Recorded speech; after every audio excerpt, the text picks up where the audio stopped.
Welcome ulit mga kasulit. So, mayroon tayong panibagong item na i-review at itetest dito sa ating sulit o hindi sulit channel. Kung mapapansin nyo, nasa harapan tayo ng aking all-in-one PC kasi dito natin gagawin yung ating test. Tabi ko muna tong mga tip na to para hindi naman nakawalang sa camera. So, ngayon, meron lang ako ditong itetest na kasi yung ating i-review yung item ay dalawang micro SD card na mura na nabili ko sa Shopee. So, meron lang muna tayong itetest kasi ngayon meron siya sa aking PC.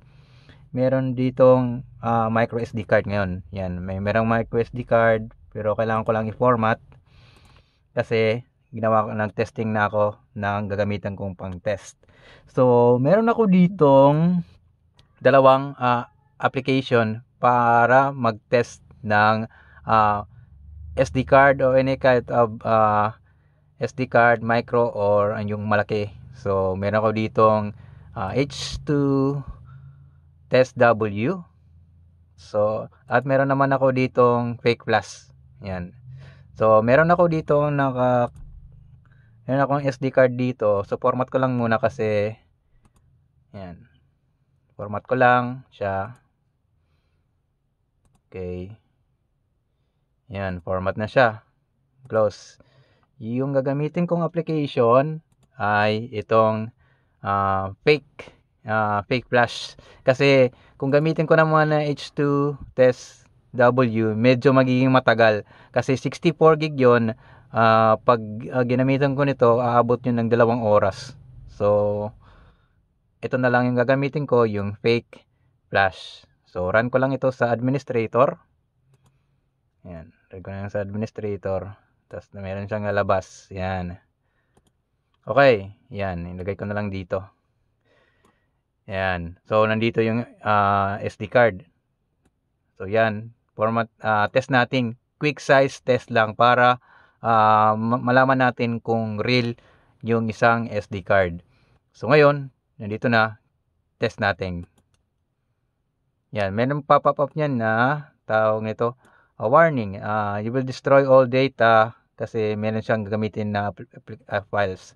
So, we will destroy. Okay rin. Tapos meron pa yung pop-up na ganoon din. Are you sure it's okay to erase your volume? So, okay lang yan kasi wala namang laman yan. So, okay natin at mag-uumpisa na yan mag-test. Kaya kung malalaman nyo, yan. Yan. At meron siyang lalabas na quick test okay. So, yan. So, it means legit yung aking SD card na tinest. So, meron tayong isa pa. So, pwede na siyang itanggalin. So, safety remove ko na lang muna dito. Mga gilid. Tagalin ko. So, yan. Dito yung SD card, Yan, Yan yung SD card. So, Korean. Then, meron din akong isa. Ito, original to na Lexar. So, kung makikita nyo, puti nga yung kanyang PCB. So, original Lexar yan, Original Lexar. Yan. Ayaw ba mag-focus? Yan. Puti yung PCB niya. Ito yung mga lumang Lexar. Kasi ngayon, hindi na sila nag-release ng Lexar na 64 gig pababa. I think mga 128 na lang ata yung mga available. Pero mahirap kasi makahanap nitong Lexar na to. Matagal na to sa akin. So, test natin para sure. Yan, lagay ko lang yan dyan. Yan nandito. Ugutin ko yan. Yan. Then, ayun, nag-pop up kasi siya. Kasi nag-testing ulit ako. Format na lang natin. Format. Okay. Format ko lang. Okay. So, close natin ito. Close ko na lang ito. Then, ganun din. Testing natin. Ganun din. Nakonect naman siya. At ganun din. Distracted ng quick size test. Okay. Then, okay. Yan. So, yan. Pass siya. Pass. Yan. Okay. So, okay naman. So, remove ko na lang to. Okay na. So ngayon, yung gagawin natin ay meron ako ditong binili. Yan, makikita nyo, meron akong binili. Bubuksan natin at saka ilalagay ko lang dito. Bubuksan natin at itetest natin yung dalawa. Yung binili ko dito ay dalawang micro SD card sa FM Micro Shop daw. Isang 32 at saka isang 64 GB. So open natin dito ngayon. Oops, hindi. Mali yata yung pagkaka-open. Ito na lang. Kasi pinaikot pa nila.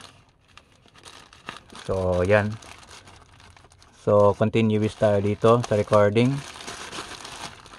So yan, dalawang SD card.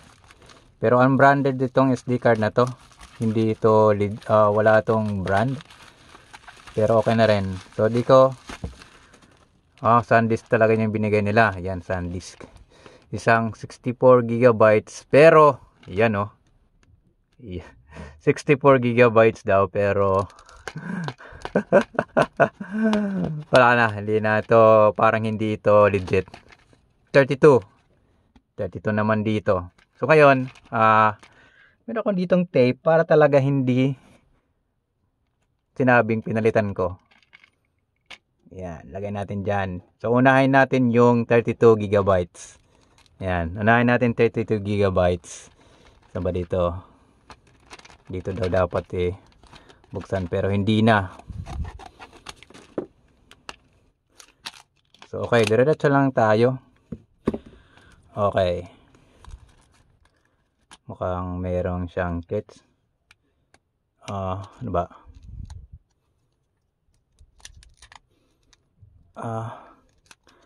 Diretso lang tayo. Mukhang para hindi mahulog. Mahulog pa.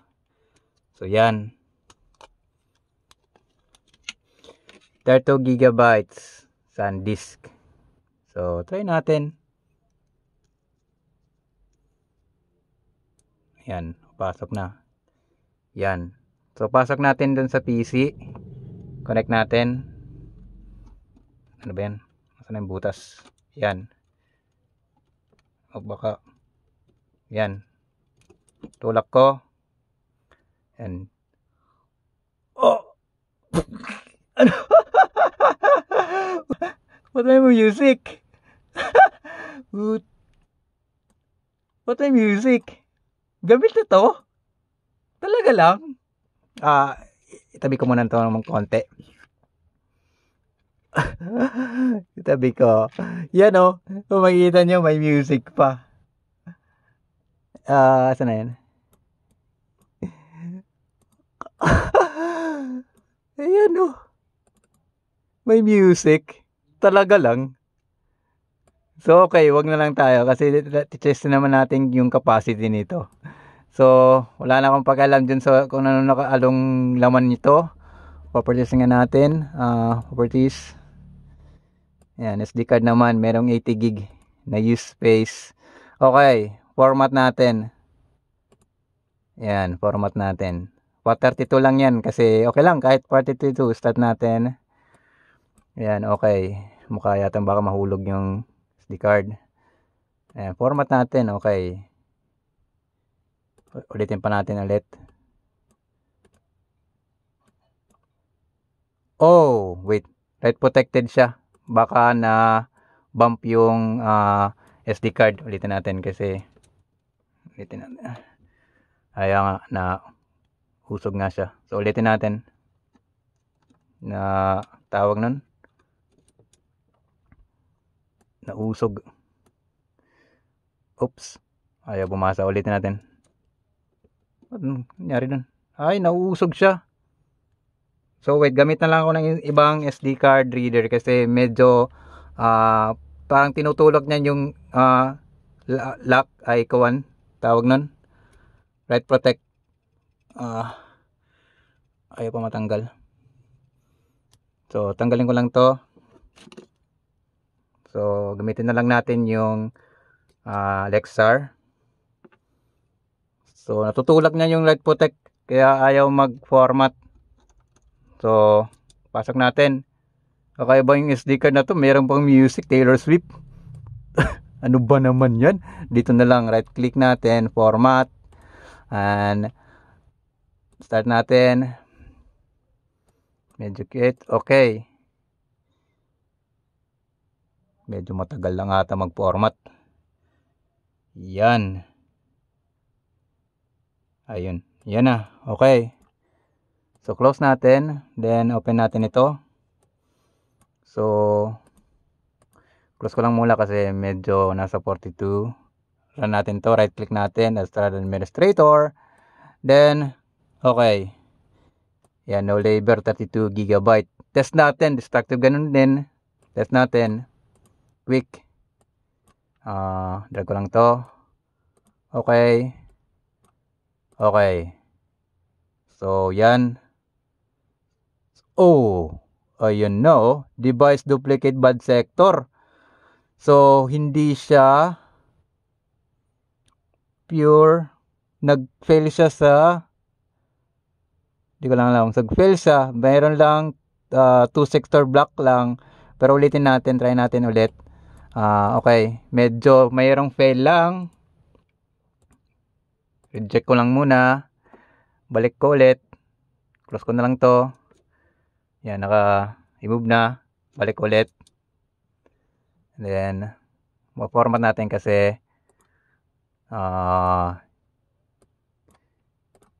okay. Medyo matagal lang siyang ma-format. Then, okay. Yan. So, yun. Format na. Then, ulitin natin yung test. Close ko lang to kasi ito yung pagpasok ng SD card. And run administrator pa rin. Okay. Then, doon tayo ulit. Destructive test. Hindi naman destructive. Talagang may destruct lang. Okay. So, may bad sector. Hindi yata magandang pagkakalagay ng SD card. Ulitin natin ulit. Ulitin ko lang. Ito kasi yung problema. Minsan ayaw properly. Ulitin natin. Start. Okay. Alright. Okay. Close natin. Ulit. Medyo mahinga na dito sa bahay. Quick ulit natin. Then, okay. Okay. So, yun. Yan, ganun din. Fake plus test failed as device as duplicate or bad block. So, yan, may problema itong SD card. Hindi ko lang alam. Bad memory sector. Same means bad sector siya. Hindi siya, yan, no, nandito lang hanggang 42 sector. May bad error. So, try natin, check natin yung dito. Ayan, oh, meron siyang bad sector sa, hindi ko lang alam. Market block. Hindi ko na alam. Yan, meron siyang bad sector memory sa pagitan nito. Sa 4,000 out of ilan, meron lang siyang bad. So, hindi maganda. Nakita niyo naman kanina, pag open natin may laman na. So, it means hindi ito yung SD card gamit na binibenta nilang sa Shopee. So, okay. So, it means yung SD card na to failed sa test natin at medyo hindi maganda. So, remove na lang natin. Then, try natin yung isa. Yung 64 gig. 64 gig try natin. Cancel mo na to. Tapos remove ko na lang. Safety remove. Yan, check. So, diretso lang tayo. Hindi ko na ito ipa-fast forward itong aking video na to. Diretso ko na lang ito i-upload ito sa YouTube. So, ito naman yung bubuksan natin. Okay, 64 gig. 64 gig ya. Yan, nakalagay 64 gig. Pero itong kuan na to ay 32. Yan. 32. So, buksan natin. Yan. Okay, tanggalin muna natin ito. Yan. Diretso tayo. Ito pa rin gagamitin natin, baka hindi naglalak yung connector. Papansin ko naman maraming alikabok. Okay, let's try to remove this thing and baka kasi mahulog. Yan, dahan-dahan natin para hindi mahulog. Okay, SD card nya, yan, nakalagay 64 gigabytes. Yan. So, okay, tingnan natin na yung siya pasok natin. Makikita naman natin na naman again kung baka merong laman yung SD card. Okay, mukhang hindi gumana. Ulitin ko lang ipasok ulit. No, hindi gumagana. Gamitin natin yung Lexar ulit. Ito na ba yung Lexar na yun? So, gamitin natin yung Lexar. So, ito pa rin yung 32 GB Yan. Ito na lang. Gawin ko na lang yan dito. Yan yung 32 GB. Gamitin natin yung Lexar. So, ayaw siya. Okay. SanDisk. Yan. So, pasok natin. Yun. Ayun, ganun din, oh. Ganun din. Meron laman. Okay. So, this PC, yan. 64 gig. 58. Format ko lang to. Format. Start. Okay. Then, yan. Format na siya. Close natin to, then run natin ito. Administrator, fake. Okay. Dag natin to. Yan, nakadetect. 528, generic. Then, click natin. Okay. Okay. Oh.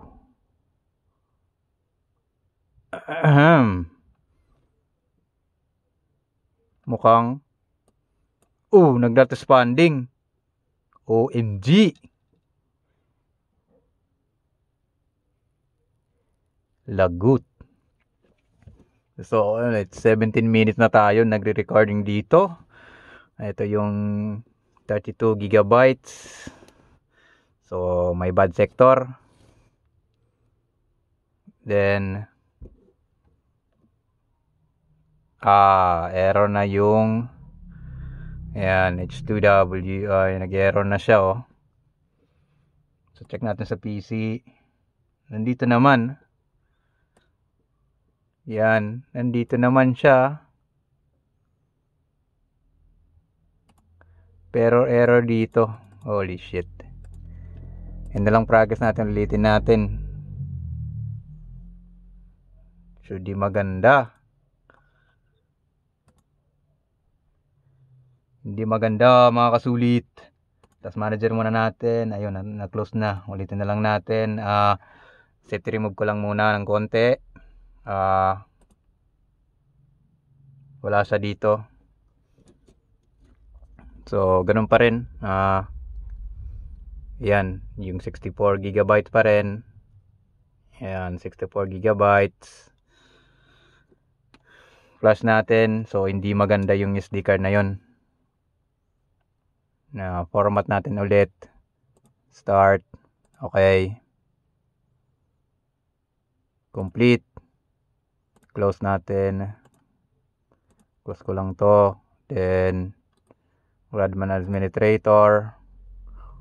Okay. Lagay ko lang ito dito. Then, yan. Nag-click na at test natin. Okay. Okay. May bad sector. O di kaya bad block lang. So, baka need lang natin i-reapply. Then, balik natin. Format ulit. Start. Okay. Close ko lang to. Close. Close. Quick start ulit. Okay.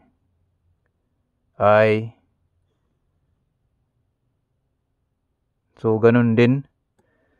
Bad memory sector hanggang ganun din. Parang nasa 40,000 lang siya. So, ulitin ko. Format. Lagay natin sa, ganun din, expat lang kasi 64 gig na to eh. Okay.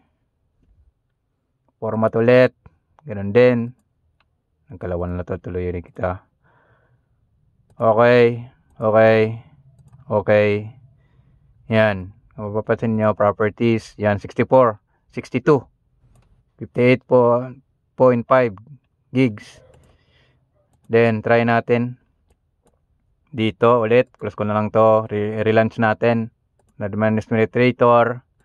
Then, okay. Then, test natin ulit. Baba natin ng konti. Yan, nasa quick test natin. Okay. Okay. Yan, mga kasulit. So, talagang hindi ito real. Maximum usable partition lang na niya is just only 500 megabytes. So, meron ba ako ditong file na pwede natin mailagay na malaking files? O, meron yata ako dito. Meron ba? Okay, let's see. Okay ko lang muna sa may gilid. Hanap muna ako ng file na mas malaki. Ito. Meron ako ditong inedit nga video pala. Iyan. Meron ako ditong inedit na video. So, sabihin. Ito. Bara yung trail run. Ito yung akin sa isa kong YouTube channel. So, yan. Ilagay ko to. Ito yung file. Close ko lang muna to. Then, format natin yung SD card. Right click. Format. 52. Start. Okay. Okay. Then, ito yung ilalagay ko dito. Dito ko na lang i-transfer. Drag ko dito. Check natin. Speed nyo. Speed niya just only napakalit. At saka malalaman natin kung bumagsak na yung speed niya. Medyo matagal na tayo. Nasa 22 minutes na tayo. Dire-diretso tayo. Walang cut. Walang speed. Para malaman natin kung legit o hindi yung SD card na nabili natin. So, ayun na. Kung makikita nyo, yan o. Bumaba na siya. 7.15 KB. Lagot. Talagang fake ito. Ayan. Ayaw na mag-move oh. Ayaw nang mag-move. So guys, yan. Talagang fake yung SD card niya. Dito ko na lang tatapos yung video kasi sa store pala na binilihan ko, yan, FN Microshop. Kaya po, yan oh. Yan, nag-i-stop na siya doon. Wala na. Hanggang dyan na lang siya, ayaw na siyang tumuloy. Ilang percent pa lang yan? 3% pa lang yan. Yung file na to, nasa 3 gigabytes. Yan, at 3 gigabytes to. Yan o, 3.2 gigabytes. Yan, 3.2 gigabytes. 3.2 gigabytes. So, be aware guys. Lalagay ko na lang sa link yung description kung saan tong tindahan na to. Baka kasi doon kayo bumili. Hindi naman ako against naman sa tindahan yung nagbebenta sa kanila, pero medyo hindi maganda yung kanang binebenta kasi meron silang mga fake capacity at saka meron din, kung nakita nyo kanina pagbukas natin yun sa SD card, yan yung 64 gig meron pang nakasabit na sticker lang na nakakabit lang dito sa SD card. So fake yan o, hindi na siya nagpatuloy. So gagamitin ko sana ito sa aking isang 3DS pero hindi ko magagamit kasi yan, wala, ayaw niya magpatuloy. Naghang na ba? Ayaw na oh. Yan oh, andyan lang yan, hindi na nagtutuloy. Umabot na ng 1 hours na remaining time. So try natin yung 32 gigabytes kung gagana ba. pag transfer, close ko mo lang to. Talagang ayaw na. Yan, ayaw na tumuloy. SD card. Ayaw na nga magpa-click, oh. Yan, ayaw na siya magpa-click. So, format. Talagang ayaw. Hindi maganda yung SD card na yon, guys, mga sulit. So, bad yung 64 gig. Di ko lang alam sa 32. Wala na to. Kahit anong gawin ko to. Tanggalin ko na lang. Safety remove. Yan, nawala nga yung safety remove dun, eh. So, tanggalin ko na lang. So, yun. 64 gig. Fake. Made in Taiwan daw. So, this one is fake. Ayaw gumana. Dito tayo sa SanDisk. So, ganun din ata rin to. Ganun din format kasi ganun din. Third format. Nasa FAT32 tayo.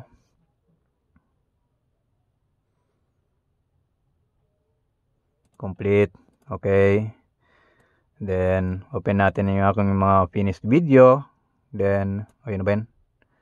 Then, ito. Transfer natin ito dito. So, yan. Yung speed niya ay 3.8 MB lang. Then, let's see. Nasa 26 minutes na tayo. My God. Ito yata yung matagal na tinest ko. Video yata dito sa YouTube channel ko. Then, ganun din. So, it means okay naman. Kung sa 50% pa lang to, hindi siya babagsak yung speed. Talagang real ito. Pero di ko lang alam kung ganun din. Tumaas yung speed. Nag 7 na. 7 megabytes. So, ito. Umabot na siya ng 5%. Yung kanina, yung 64 gig. Medyo stuck up tayo dun sa tawag ito sa 3%. So, ito okay naman. Parang kaya niya.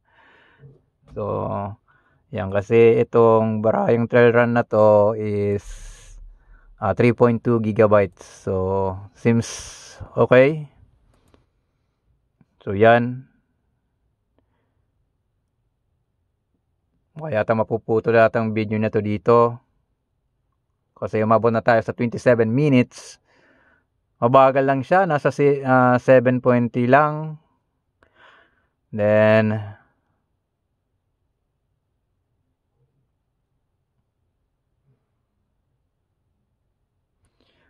so okay, ipopost ko lang muna yung video. Meron namang post yung aking recording para matapos lang to. Kung hindi man to matapos, that means may ganun din, fake din tong kuan na to, SD card. About this one, kasi fake yung isa, pwede kong ibalik yung 64 gigabytes. Problema lang to, kailangan ko pa i-send. So okay lang kasi nasa Shopee naman, wala naman tong bayad pag balik. So okay, pause ko lang. Yan, balikan natin matapos yung aking transfer. Okay, resume natin. Didikit ko lang itong SD card na to. Itong fake na 64 gigabytes. So, yan. So, yan. Natapos na. Yan, natapos na yung transfer niya. So, try natin i-run. Kasi ang problema lang yata dito, yung running nitong video na to kasi nasa 4K kasi ito. Play natin. So, yan, okay naman. Na-play siya.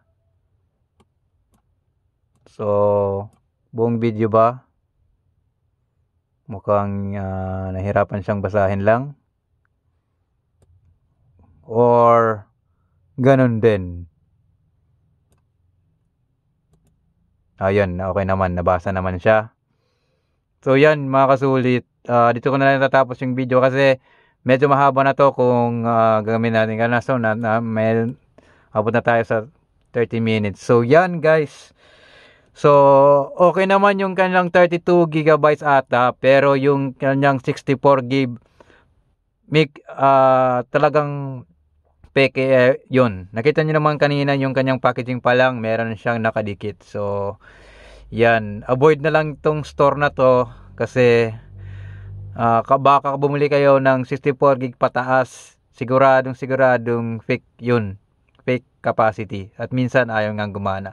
So guys, thank you for watching. You can like, share and subscribe to my channel para sa ating susunod na mga review and test video dito sa ating sulit o hindi sulit channel. Babu!